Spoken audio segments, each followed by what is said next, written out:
Shalom, saudara-saudara yang dikasihi oleh Tuhan Yesus Kristus, Jemaat AKBP Maranatha Rawalumbu.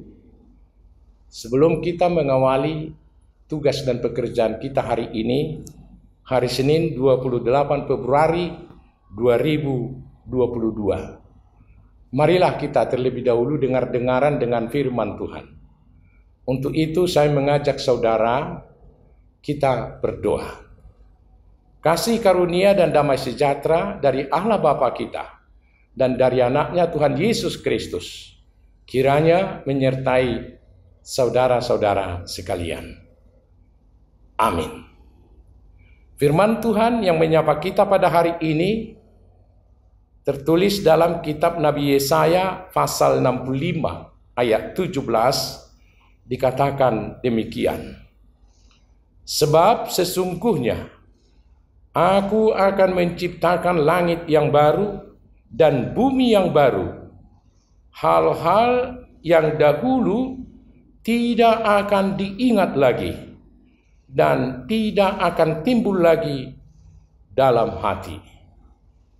Demikian pembacaan firman Tuhan.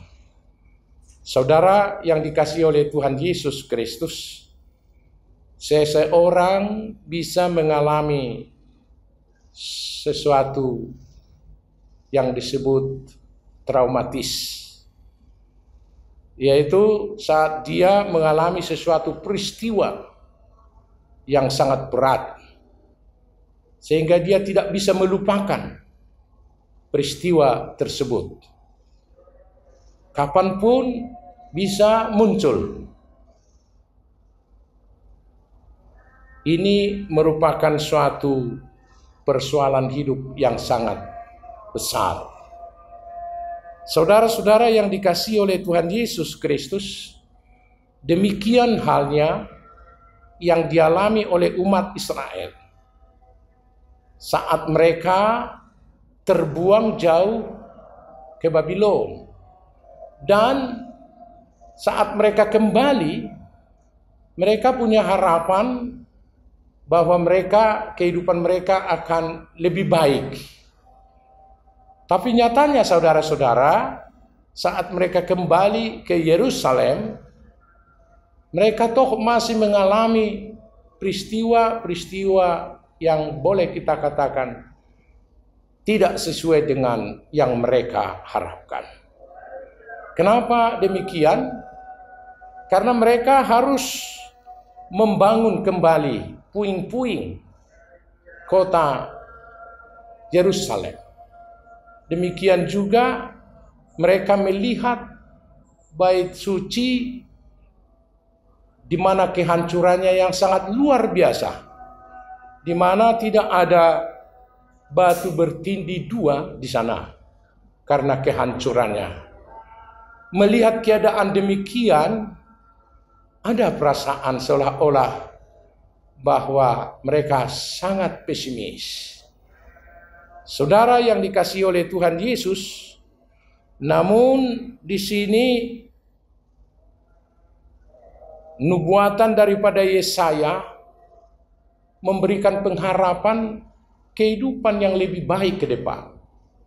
Bahkan bukan hanya kehidupan di tengah-tengah dunia ini, tapi justru mereka diajak untuk melihat bahwa kehidupan masih ada di balik kehidupan ini, yaitu yang dikatakan di sini langit dan bumi yang baru.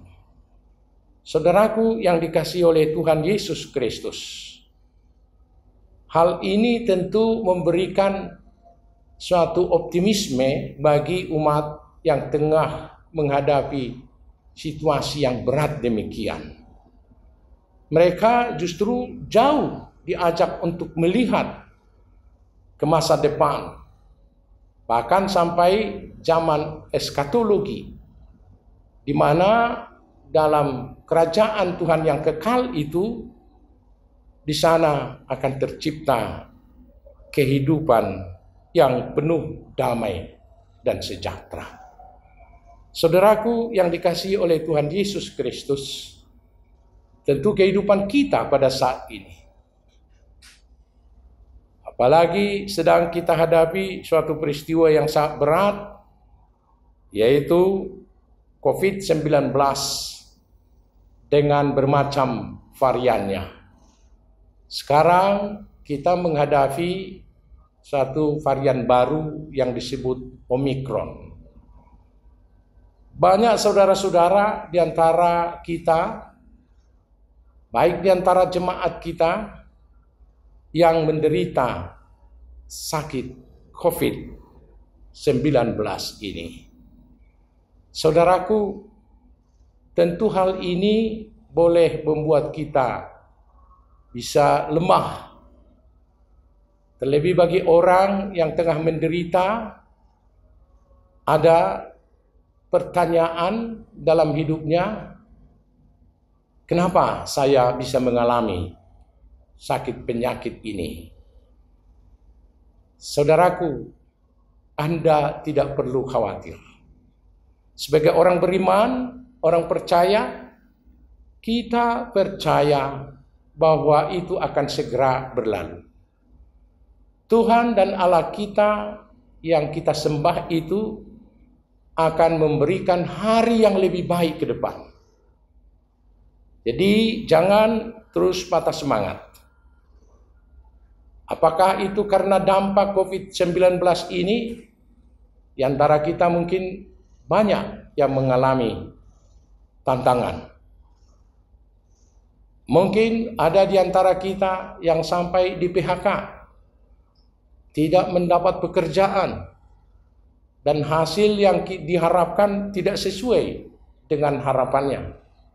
Saudaraku, sebagai orang beriman dan orang percaya, kita tahu bahwa Allah kita itu adalah Allah yang sungguh peduli atas kehidupan kita. Kita harus yakin bahwa Allah itu memperhatikan kehidupan kita sekarang. Kita yakin bahwa semua dampak daripada COVID ini akan segera kita lalui dan tinggalkan. Bahkan Tuhan memberikan suatu jaminan dan kepastian kepada kita bahwa kehidupan yang lebih baik, yaitu bumi dan langit yang baru, Tuhan telah sediakan itu melalui pengorbanan Tuhan kita Yesus Kristus yang telah menjadikan kita anak-anaknya. Dia telah memberikan jaminan kepada kita, yaitu hidup yang kekal bersama dengan Tuhan di surga. Oleh karena itu, mari saudara-saudara, pergumulan tentu masih terus terjadi. Tapi bagi orang beriman, dia akan mampu melewati dan keluar dari pergumulan yang berat ini. Semoga Tuhan menguatkan saudara. Semoga Tuhan memenangkan saudara dalam setiap pergumulan. Amin. Kita berdoa. Terima kasih Tuhan atas kebenaran firman yang telah menyapa kami pada saat ini. Harapan kami selagi kami masih di dunia, tentu kami mengharapkan hidup yang lebih baik. Terkadang Tuhan kami menghadapi badai, tantangan, persoalan yang berat. Bahkan pada saat ini, dunia, bangsa, bahkan gerejamu menghadapi situasi yang berat, yaitu merebaknya COVID-19 dengan varian Omikron, di mana di antara jemaatmu banyak yang terpapar Tuhan. Tapi yakin dan percaya bahwa sungguh Tuhan mengasihi kami. Oleh karena itu kuatkan saudara-saudara kami yang tengah menghadapi sakit penyakit COVID ini. Menangkan mereka Tuhan. bahwa ini akan segera berlalu. Bahkan Tuhan telah menjanjikan kehidupan yang lebih baik lagi buat kami. Bukan hanya di dunia ini. Tuhan sendiri telah menjanjikan kepada kami bumi dan langit yang baru, di mana kehidupan yang penuh sukacita. Arahkan iman kami hingga ke sana Tuhan, sehingga kami kuat menghadapi badai COVID-19 pada saat ini. Terima kasih Tuhan. Dalam nama Yesus kami berdoa. Anugerah dari Tuhan kita Yesus Kristus dan kasih setia Allah Bapa dan persekutuan Roh Kudus kiranya menyertai saudara-saudara sekalian. Amin. Shalom.